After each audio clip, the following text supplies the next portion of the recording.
1,00,000 మంది శివభక్తులతో కలిసి మహారుద్రాక్ష పూజలో పాల్గొనండి. వెంటనే కాల్ చేసి మీ పేరును నమోదు చేసుకోండి.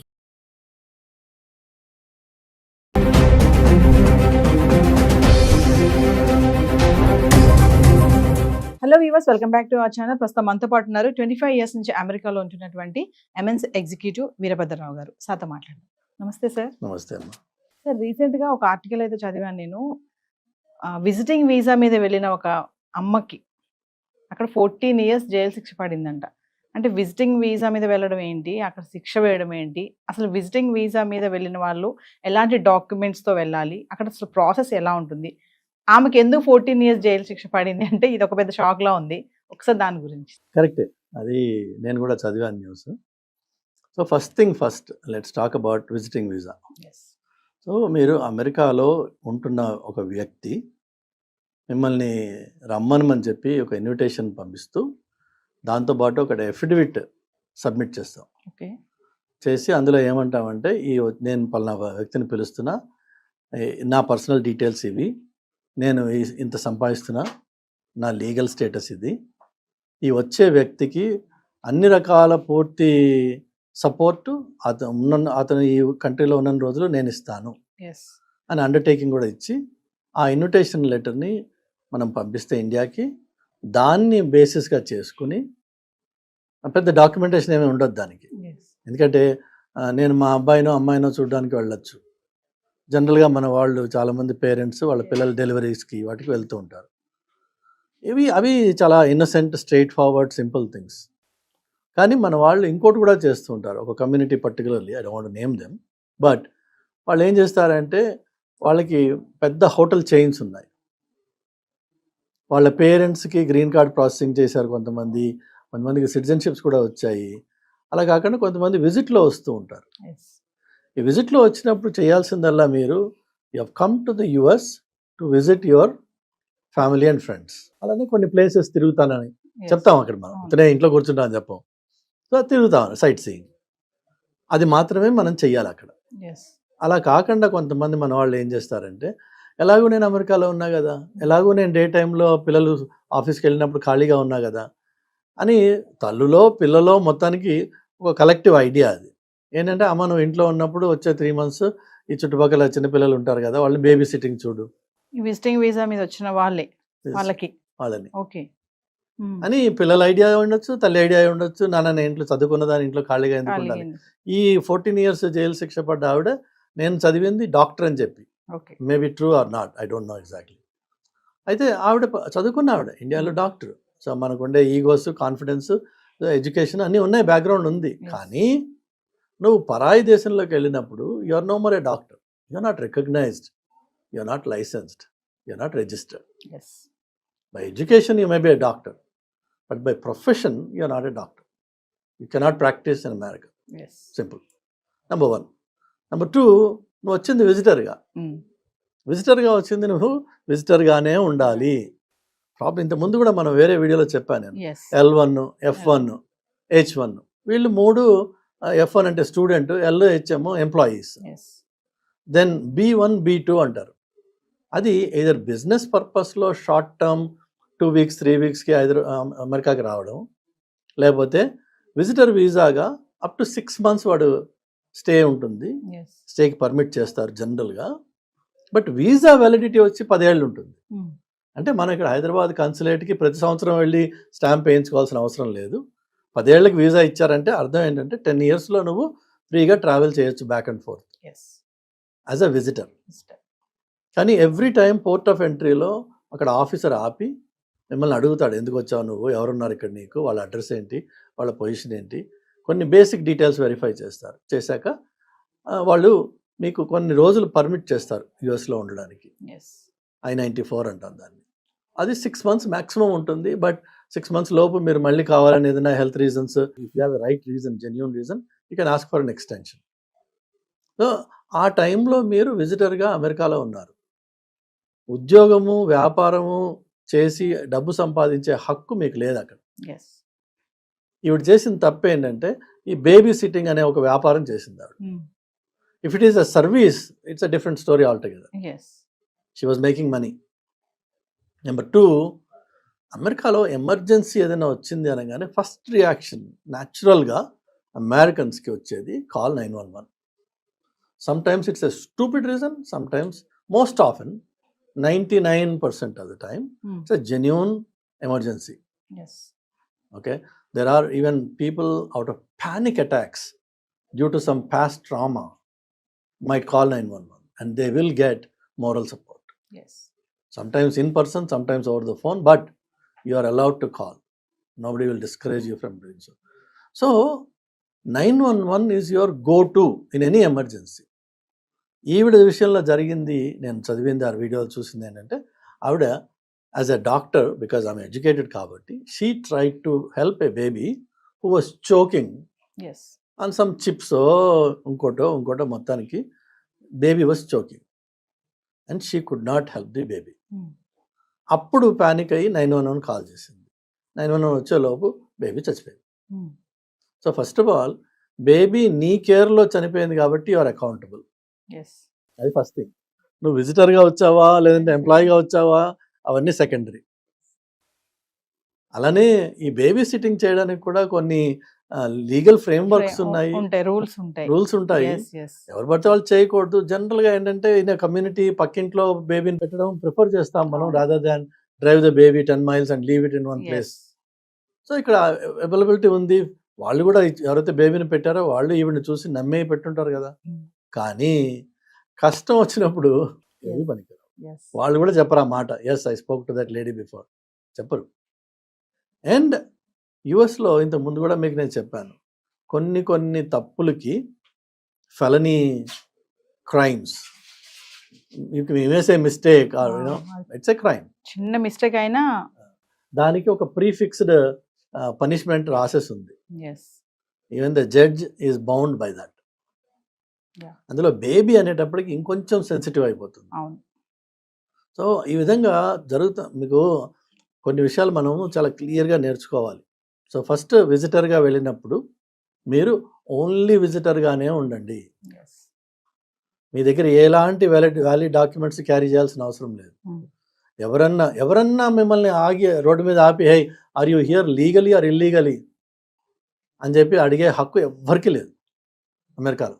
Yes. ఎవరైనా ఆపి అడిగారు అనుకుందాం, ఇప్పుడున్న ప్రస్తుతం వాతావరణంలో అలా ఆగి అడిగే ఛాలెంజ్ చేసే పరిస్థితులు ఎక్కువ అవుతున్నాయి. అడిగారే అనుకుందాం, you just have to ignore them and move on. You don't have to engage with them. Yes. అది ఆ స్కిల్ మనం నేర్చుకోవాలి. Yes. Number 1. Number 2, only law enforcement has the authority to ask you are you here legally. ఇప్పుడున్న సిచ్యువేషన్లో, ఇంతకుముందు అది కూడా లేదు. లోకల్ కాప్స్కి లీగల్ ఇమిగ్రేషన్తో సంబంధం లేదు. వాళ్ళు అడిగితే మీరు సింపుల్గా మీకు ధారాళమైన ఇంగ్లీష్ వచ్చినట్టయితే చక్కగా చెప్పండి. రాని పక్షంలో I am a visitor, my daughter lives in సోన్సో place. Yes. ఇంతే, ఐ యామ్ ఎ విజిటర్ చెప్పచ్చు, ఎవరైనా చెప్పగలరు. My daughter or my son address, అక్కడ అడ్రస్లు కూడా చక్కగా సింపుల్గా ఉంటాయి. House number, court, some street, some lane is enough for them to figure out. మీరు నెక్స్ట్, ఎందుకంటే మీరు ఒక టౌన్లో ఒకటి ఆపి అడుగుతున్నాడు కదా, ఆ టౌన్కి రిలేటెడ్ మనిషే నువ్వు. Now tell me the door number, house number and which court or which lane or which street. They know the rest of it. They can come and find out. మనకేంటంటే ఇండియాలో ఒక రకమైన పోలీస్ అంటే భయం ఉంది. First రక్షక భటులు body language అంతా మారిపోతుంది ఆ టైంలో. ఆ భయంతో అమెరికాలో కూడా పోలీసుని చూసి భయపడతారు. ఫస్ట్ రియాక్షన్, భయపడాల్సిన అవసరం ఏది లేదు. You can engage with them at a very professional level. వాడొచ్చి మీద పడిపోయి, అసలు యాక్చువల్గా అక్కడ ఎవరు టచ్ చేయకూడదు మిమ్మల్ని. అమెరికన్ సొసైటీలో American cop is not suppose to hold you by hand unless he has a probable reason, cause. And ఆ ప్రాబబుల్ కాజ్ ముందు చెప్పి తర్వాత మిమ్మల్ని చేత్తో పట్టుకోవాలి, చెప్పకుండా పట్టుకోకూడదు. ఓకే, అలాంటి కంట్రీలో మిమ్మల్ని ఒక కాప్ ఆపినప్పుడు వాడు ప్లెయిన్గా అడుగుతాడు, చెప్పండి, బీ ప్రిపేర్డ్ ఫర్ దాట్. ఎందుకు అంటే జనరల్గా మన వాళ్ళు అక్కడికి వెళ్ళినప్పుడు పెద్దవాళ్ళు ఏం చేస్తారు, ఈ కమ్యూనిటీస్లో ఈవినింగ్ వాక్ అని, ఆఫ్టర్నూన్ వాక్ అని వెళ్తూ ఉంటారు బయటికి. ఎందుకంటే వాళ్ళకి బోర్ కొడుతుంది, అక్కడ ఇంకో మనిషి కనిపించడు, మాట్లాడడానికి ఏముండదు, టీవీ వీళ్ళు తప్ప. పిల్లలు వర్క్ వెళ్ళిపోయాక వీళ్ళకి బోర్ కొడుతుంది. సో ఈ చిన్న చిన్న మాటలకి రాసన్నా పెట్టుకోండి, ప్రిపేర్ అయినా అయి ఉండండి ఒకటి. రెండోది ఆ తిరిగే చోట మీకు ఇవి కూడా కొన్ని వీడియోస్లో చూసుండొచ్చు మీరు. ఈ కమ్యూనిటీస్లో తిరిగేటప్పుడు మనకి ఇండియాలో కొన్ని అలవాట్లు ఉన్నాయి, అక్కడ పనికిరావు. ఇక్కడ ఏంటంటే మనము కొంతమందిని పరిశీలించి చూస్తూ ఉంటాం, కొన్ని సినారియోస్ని కానీ, కొంతమందిని కానీ, కొన్ని వస్తువులను కానీ. మీరు ఒక కమ్యూనిటీలో వాక్ చేస్తూ ఒక ఇంటిని అబ్జర్వ్ చేస్తున్నారు అనుకోండి, they may get suspicious about you. Observe చేసినా కూడా ఎస్, డౌట్ఫుల్ గా మనం వేరే హౌస్ ని చూసినా కూడా హౌస్ని కానీ మనిషిని కానీ పదే పదే అటు నడుస్తున్నప్పుడల్లా అటు చూస్తున్నారు అనుకోండి, అది కూడా అక్కడ ఎక్కడ సీసీ కెమెరాస్ ఉన్నాయో మీకు తెలియదు. ఎస్ వాడు మిమ్మల్ని రికార్డ్ చేయొచ్చు 10 times. This guy is walking by my street every day and is observing my house. I suspect this guy. ఆ సస్పిషన్ బేస్తో వాడు కాప్ని కాల్ చేయొచ్చు. ఓకే కాల్ చేసినప్పుడు వాడు వచ్చి అడుగుతాడు. కానీ అక్కడ తప్పల్లో జరిగింది ఏంటంటే మనకున్న అలవాటుతోటి అన్నెసెసరీగా మనం ఆ అటెన్షన్ని డ్రా చేసాము. చెప్పేస్తే వాడు వదిలేస్తాడు, వాడేం అక్కడ ఇబ్బంది ఏమి ఉండదు. Yes because you haven't done anything wrong, you just చూసాం మనం. ఆ చూడడం కూడా తప్పే. ఇప్పుడు యూఎస్లో కార్ డ్రైవ్ చేస్తున్నప్పుడు you never turn to left or right and see who's in the other car, never. ఎప్పుడన్నా యాదృచ్ఛికంగా అనుకోకుండా ఒక స్టాప్ సైన్లో ఒక చూపు కలవచ్చు, బట్ యాజ్ అన్ ఇంటెన్షనలీ నువ్వు ఎవరిని చూడకూడదు. Everybody will mind their own business. Yes అది అమెరికా అంటే అసలు basic definition mind your own business is America. Yes so అదొక ఎటికేట్ నేర్చుకోవాలి మనం. It's an etiquette. నెక్స్ట్ వచ్చేసి ఈ ఇంటర్వ్యూకి వెళ్ళినప్పుడు అక్కడ ఏదైతే అడుగుతారో ఆ కాగితాలు ఏదైతే మనకి ఇస్తారో keep a copy of that with you. నోట్తో చెప్పే కేపబిలిటీ ఉంటేనేమో చెప్పుకోండి, ఒరిజినల్ మాత్రం మీరు క్యారీ చేయాల్సిన అవసరం లేదు. పాస్పోర్ట్స్ పట్టుకుని 24/7 తిరగాల్సిన అవసరం లేదు. మీకు out of abundance of caution కావాలి, ఒక కాపీ పెట్టుకోండి దగ్గర. ఎస్ అది దాన్ని వాడండి. ఎవరిని అడిగినప్పుడు hey here is my visa, I'm here illegally, లీగల్గా హ్యాపీగా ఉండొచ్చు, గర్వంగా ఉండొచ్చు. సో మామూలుగా విజిటింగ్ వీసా క్యాన్సిల్ అవుతుంది అంటారు కదా సార్, అంటే ఏ కారణంతో క్యాన్సిల్ అవుతుంది విజిటింగ్ వీసా ఎప్పుడు క్యాన్సిల్ కాదమ్మా. So again remember 2 things. One is visa which is given here in the consulate, permission to travel to the country. That visa simply tells the airline carrier వాడికి permission, అది ఆ కాగితం మీ దగ్గర లేకుండా మీరు ఏ ఫ్లైట్లోనూ ఎక్కలేరు. Okay మీరు చెక్-ఇన్కి వెళ్ళినప్పుడు కౌంటర్ దగ్గర వాడు అడుగుతాడు, do you have a green card or you citizen or where is your visa. Okay మీరు అది ఏదో ఒకటి చూపిస్తేనే మీకు ఆ ఫ్లైట్లో బోర్డింగ్ ఇచ్చేది. కాదు నేను అక్కడికి వెళ్ళాక చూసుకుంటానులే, నేను అసైలం సీక్ చేస్తున్నా, ఇదంతానే. ఓకే అది ఒకటి. అక్కడికి వెళ్ళిన తర్వాత పోర్ట్ ఆఫ్ ఎంట్రీలో ఆ ఆఫీసర్ మళ్ళీ again he tries to ensure that you are here for the right reasons. వాళ్ళ ఉద్దేశం కూడా ఏదో మిమ్మల్ని ఇన్వెస్టిగేట్ చేసి ఇంట్రాగేట్ చేసి కష్టపెట్టాలని ఎవరికి లేదు.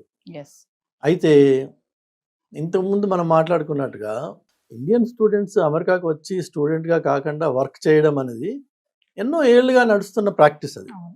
కానీ ఈ దొంగ ఎప్పుడు పట్టుబడలేదు. అట్లానే B1 B2 అరే విజిటర్ వీసాగా వచ్చినప్పుడు యు ఆర్ సేయింగ్ క్లియర్లీ నేను I'm here for a visit for a period of 15 days, 30 days or 6 months. 6 months తర్వాత నేను వెళ్ళిపోతాను అన్న నమ్మకాన్ని నువ్వు నాకు కల్పించాలి. ఆఫీసర్కి you have to give him some documentary evidence that I'm planning to leave after 6 months. One of those proofs of my intention is a return ticket. ఇంతకు ముందు గత 3-4 ఏళ్లలో దానికి కొంచెం రిలాక్సేషన్ ఇచ్చారు. ఇచ్చేటప్పటికి మన వాళ్ళు 1-way టికెట్ తీసుకుని రావడం మొదలుపెట్టారు. సో 1-way టికెట్ మాత్రమే ఉన్న చోట ఆఫీసర్ మనం ఎవరినో ఏదో అనుకోక్కర్లేదమ్మా, దానికి మన అనుమానాలు ఆపాదించడం చేయకూడదు. If you are the officer and మీకు ఇండియాలో వేరే కంట్రీ నుంచి ఒకడు వచ్చేస్తున్నాడు 1-way టికెట్ తీసుకుని, వాడికి మళ్ళీ రిటర్న్ వాళ్ళ కంట్రీకి వెళ్ళే టికెట్ లేదు వాడి దగ్గర, ఇమ్మీడియట్గా మీరు ఏమంటారు, ఎరా నాయన ఇక్కడే సెటిల్ అవుదలుచుకున్నావా నువ్వు? If you are planning to return in 3 months, where is your return ticket? So అది మినిమం రిక్వైర్మెంట్. అవి లేనప్పుడు ఇంతకు ముందు కొంత సడలింపు ఉండింది, వాళ్ళు అబ్జర్వ్ చేయలేదు, వాళ్ళు ఇన్సిస్ట్ చేయలేదు. కానీ పద్ధతిలో అది ఒకటి పార్ట్ ఆఫ్ ద ప్రాసెస్. ఇప్పుడు వీళ్ళు ఏం చేస్తున్నారంటే అలా లేని వాళ్ళని ఇండియాకి రిటర్న్ చేస్తున్నారు. తప్ప మీకు వీసా క్యాన్సిల్ అన్నది లేదు. వీసా క్యాన్సిల్ ఎప్పుడు జరుగుతుందంటే మీరు పోర్ట్ ఆఫ్ ఎంట్రీలో ఆఫీసర్తో మాట్లాడుతూ బ్లేటెంట్గా లై చేస్తున్నారు. ఎస్. కొడుకు బదులు కూతురో, కూతురు బదులు కొడుకో, లేక వాళ్ళ అడ్రస్ అడిగితే మీకు తెలియదు. నువ్వు నీ కొడుకు దగ్గరికి ఎలా వెళ్తావు? నీ అడ్రస్సే తెలియదు. అంటే అవి సరిగా చెప్పకపోయినా అక్కడ Yeah. మిస్టేక్, అంతే కదమ్మా. కొంచెం తడబడినా సరిగా చెప్పలేకపోయినా. ఎవరన్నా మన చుట్టూ హైదరాబాద్ కాకుండా మన పేరెంట్స్ ఉమ్, ఈ ఆదిలాబాద్ లో ఉన్నారు అనుకుందాం. అవును. ఆదిలాబాద్ లో ఉన్న తల్లిదండ్రులు హైదరాబాద్కి వచ్చారు. ఉమ్, కొడుకు కూతురు ఎవరో వాళ్ళ అడ్రస్, ఫోన్ నెంబరో, వాళ్ళ డీటెయిల్స్ తీసుకునే వస్తారా? ఏం లేకుండా వచ్చేస్తారా? వాళ్ళు తీసుకుని వస్తారు. వస్తారు కదా. Yes. So same thing applies when you're going to America. And that ఒక కొత్త దేశం, నీకు భాష రాదు, వచ్చిందే అనుకుందాం, నీకు ఏం తెలుసు అక్కడ ఏం కనబడతావు నువ్వు? You need help upon arrival yes. Or you need to know where you want to go upon arrival. అందుకనే వాళ్ళు అడుగుతారు. ఇప్పుడు బిజినెస్ వీసా వెళ్ళిన వాళ్ళు ఏమో హోటల్ అడ్రస్ ఇస్తారు. I'm going to stay in so and so hotel, here is my reservation అంటాడు. Yes.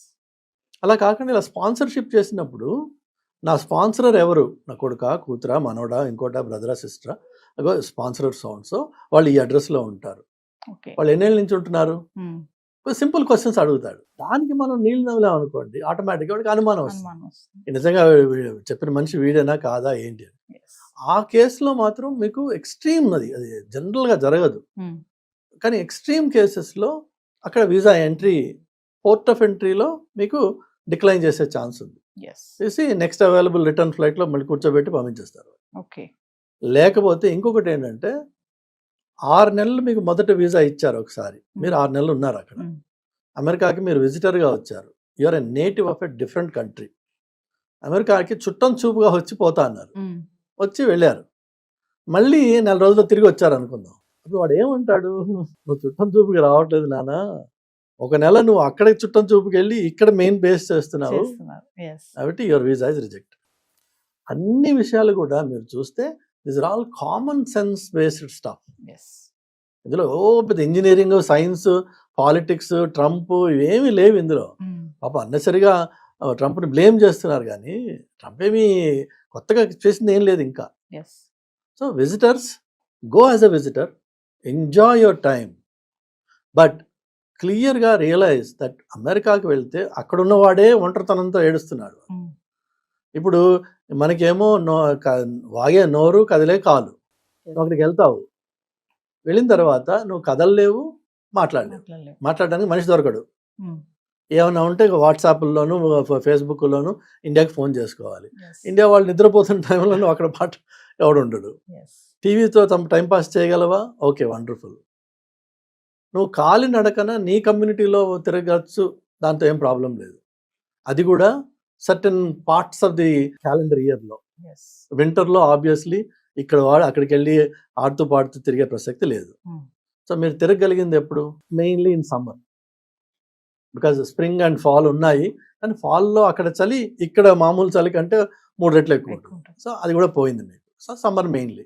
ఆ సమ్మర్లో కూడా మీరు ఏంటంటే కాలినడకన మీ కమ్యూనిటీలో తిరగలరు. దానికి మీరు ప్రిపేర్డా అయితే రండి, వెళ్ళండి అమెరికాకి, అది ఎనీ పార్ట్ ఆఫ్ అమెరికా. కానీ అక్కడికి వెళ్ళిపోయిన తర్వాత మాకు ఒంటరితనంగా ఉంది, మాతో ఎవరు మాట్లాడేవాళ్ళు లేరు, పోనీ మేము ఏమైనా ఎక్స్ట్రా సంపాదించుకుంటాం, ఇవి ఉన్నాయి కదా, ఈ ప్రాక్టీసెస్ మానుకోవాలి. నా కొడుకు షాప్ ఉంది, నేను వెళ్ళి అసిస్ట్ చేస్తాను అంటే that is exactly the same illegal students ఏదైతే మనం అంటున్నామో, ఈ విజిటర్గా వెళ్ళిన పేరెంట్ ఆ కొడుకు షాప్లో హెల్ప్ చేసినట్లయితే you also become an illegal immigrant. Because నువ్వు ఇమిగ్రేషన్ ఏ పర్పస్లో వచ్చావో దాన్ని డీవియేట్ అవుతుంది. డబ్బు సంపాదించే పని చేస్తున్నావు కాబట్టి నువ్వు విజిటర్ కాదు, ఆ పని చేయడానికి నీ దగ్గర H1 L1 ఉండాలి. So your broken the law అని చెప్పి వాడు అరెస్ట్ చేస్తారు. దయచేసి ఆ పనులు చేయకండి, మీకు ప్రాబ్లం ఉండదు. చేశారు, కష్టపడతారు. లాస్ట్ పాయింట్, చాలామంది చాలా లూజ్గా ఫ్రీగా ఈ ఇన్స్టాగ్రామ్లోను, యూట్యూబ్లోను, అలాగా ఇంటర్వ్యూల్లోనూ కూర్చుని సలహాలు ఇచ్చేస్తుంటారు. మనము మన అబ్జర్వేషన్స్ షేర్ చేయడము ఒక ఎత్తు, కానీ ఇన్స్ట్రక్టివ్గా ఇలా చేయండి, ఇలా చేస్తే ఇలా అవుతుంది అని అమెరికన్ సొసైటీలో మీరు ఇన్స్ట్రక్టివ్గా ఇన్స్ట్రక్షన్స్ ఇస్తూ వీడియోస్ తయారు చేస్తే ఆ సొసైటీలో there are a few things called liability. Okay. You are liable for the statements you make out of your mouth. Yes. You have taken now the role of an expertise. నీకు తెలుసు కాబట్టి నువ్వు నలుగురికి ఈ మాటని ఇలా చెయ్యండి అని చెప్తున్నావు. నీ మాటని ఫాలో అయ్యి వేరే వాళ్ళు దాన్ని పాటించి చేసి దానివల్ల నష్టపోతే they can sue you for the statements and instructions you have shared. Oh. You are liable. Yes. So liability is a big thing in America. Everything liability అంటే ఎంత ఘోరంగా ఉంటుందంటే, మన ఇంటి ముందు వాక్ వే ఉంటుంది కదా, మన ఇల్లు దాని నుంచి ఒక 15 అడుగులు వెనక ఉండొచ్చు, దానికి ఒక వాక్ వే ఉంటుంది, అక్కడ వచ్చి మళ్ళీ ఇక్కడ కలుస్తుంది. ఇందులో ఎక్కడైనా సరే అనీవెన్గా ఉండి ఎవరన్నా కాలు బెనికి లేక కాలు విరిగి పడితే they can sue you. Okay. Because you are liable to maintain that premises in front of your home. That is liability. Next వచ్చేసి అకౌంటబిలిటీ. మీకు always you cannot hide from accountability in the US environment. ప్రతి దానికి ఒకరు you can always choke one neck అంటాం అక్కడ. మీకు responsibility ఉంది, you are accountable for the actions you take. Okay. Then next thing వచ్చేసి ఇలాంటివి చేసినప్పుడు మీరు కూడా పెడుతూ ఉంటారు, first there is a disclaimer. Yes. ఇందులో ఒపీనియన్స్ వగేరా వగేరా. So disclaimers are another very important thing. Then the last thing is disclosures. నా సోర్సెస్ ఏంటి, అలానే ఏవేవైతే ఎక్స్క్లూజన్స్ ఉన్నాయి ఇందులో. జనరల్గా ప్రోడక్ట్ డెఫినేషన్స్ వచ్చినప్పుడు అవి డిస్క్లోజర్స్ వస్తాయన్నమాట. Yes. So American society is all about liability, accountability, disclaimers and disclosures. Yes. If you don't do it, you are opening up yourself for all sorts of litigations. Yes. One final example ఏంటంటే, మీరు అక్కడ ఇల్లు కొనడానికి వెళ్తే real estate agent మీకు ఒక్క మాట కూడా మీకు అతను చెప్పడు. ఇది ఇల్లు, ఇగో ఈ ఇంటి గురించి డిస్క్రిప్షన్, ఇది చూడండి చూపిస్తాడు మీకు. ఇక్కడ ఈ రూమ్ ఉంది, అక్కడ ఆ రూమ్ ఉంది, ఇవన్నీ చూపిస్తాడు. నెక్స్ట్ వచ్చేసి ఈ నేబర్హుడ్లో ఏ కమ్యూనిటీ వాళ్ళు ఎక్కువ ఉంటారు, పలానా వాడు ఉంటాడా, నో కౌంటీ వెబ్సైట్లోకి వెళ్తే మీకు ఆ డీటెయిల్స్ అన్నీ ఉంటాయి, ఓకే. డీటెయిల్గా ఆయన చెప్పకూడదు. అదే లయబిలిటీ అంటే. ఓకే. అట్లానే ఇక్కడ స్కూల్ డిస్ట్రిక్ట్ ఎలా ఉంది, is it a good one, no you can go to sounds website, please verify. Okay. You have to do your own homework. వాడు సలహా ఇచ్చి ఆ సలహా మీద మీరు యాక్ట్ చేసి మీరు వెళ్ళి ఇల్లు కొని రేపటి రోజున ఏదైనా అయింది అనుకోండి, is now accountable for what he he's done. Yes. అలానే హోమ్ ఇన్స్పెక్షన్ అని ఒకటి జరుగుతుంది. సో ఇల్లు కొనే ముందు మీరు ఇన్స్పెక్ట్ చేయించుకోండి. రేపు ఏదైనా డిఫెక్ట్స్ వస్తే you cannot blame anybody, but this inspection report tells you that ఇవన్నీ చేసామేమో, అన్ని బాగున్నాయి. బాగాలేదు, you can walk out of the contract. అదనమాట. సో చాలా వెరీ వెల్ డిఫైన్డ్ సొసైటీ. మనము ఇక్కడ ప్రాక్టీసెస్ తీసుకెళ్ళి అక్కడ పెట్టేటప్పటికి జరగరాని విషయాలన్నీ జరుగుతాయి. Thank you sir.